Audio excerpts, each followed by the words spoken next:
इस परिसर का विधायक और राज्य का परिवहन मंत्री होने के नाते मैंने इस ब्रिज का जायज़ा लिया और किसी भी हालत में आगे के 4 दिन में ये ब्रिज का काम पूरा करने का MMRDA के अधिकारियों को और साथ ही में कॉन्ट्रैक्टर को मैंने इच्छा जताई कि किसी भी हालत में 8 तारीख को हमें इसका लोकार्पण करना है, क्योंकि जो बीच में की पट्टी है उसमें पेवर ब्लॉक लगाने हैं, कुछ पेंटिंग का काम बाकी है, जो स्ट्रीट लाइट हमारे हैं वो अभी तक चल नहीं रहे हैं और कुछ टेक्निकल उनकी चीज़ें, जो टंकी है वो टंकी का काम पूरा नहीं हो गया।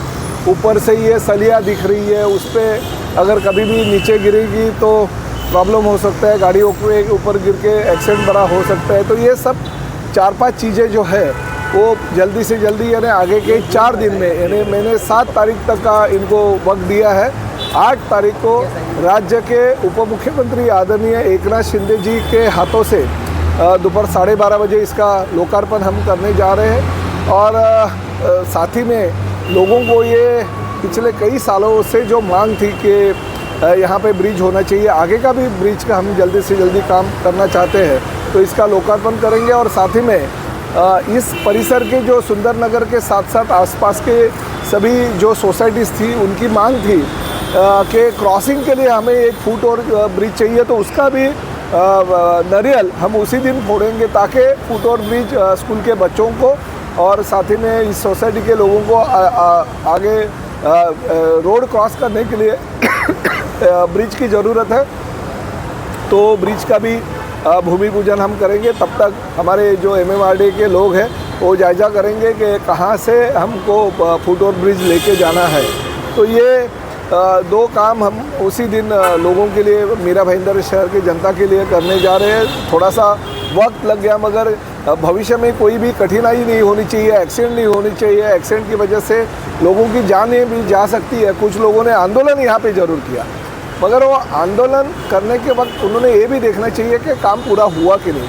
अभी जब तक उनको टेक्निकल डिसीजन नहीं मिलता है, जब तक MMRDA के कंसल्टेंट से उनको अप्रूवल नहीं मिलता है और ब्रिज पूरा हो गया, अभी इससे ट्रांसपोर्ट आप कर सकते हैं, ये जब तक उनको राइटिंग में नहीं मिलता है तब तक वो भी हैंड ओवर नहीं कर सकते। तो अभी 7 तारीख तक का डेडलाइन दिया और हमने कहा कि किसी भी हालत में हम उप मुख्यमंत्री और MMRDA के जो मंत्री है एकनाथ शिंदे जी, उनके हाथों से इसका उद्घाटन करने जा रहे हैं। तो उसके पहले उनको काम करना पड़ेगा।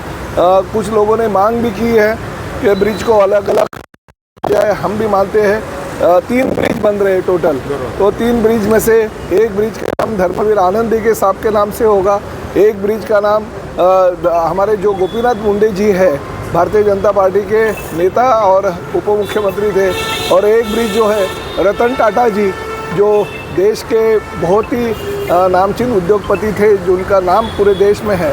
तो ये तीनों के नाम हम इस तीनों ब्रिज को लगा दे देंगे ताकि भविष्य में इस परिसर के लोगों को भी अच्छा लगे कि नहीं, हमारे नेताओं के और देश के गिने चुने जो लोग हैं उनका नाम इस ब्रिज को दिया। तो 8 तारीख का आप इंतज़ार कीजिए। 8 तारीख को दोपहर को 12:30 बजे उप मुख्यमंत्री आदरणीय एकनाथ शिंदे जी के हाथों से और सभी लोकल जो हमारे लोक प्रतिनिधि है उनकी उपस्थिति में इसका उद्घाटन लोकार्पण किया जाए।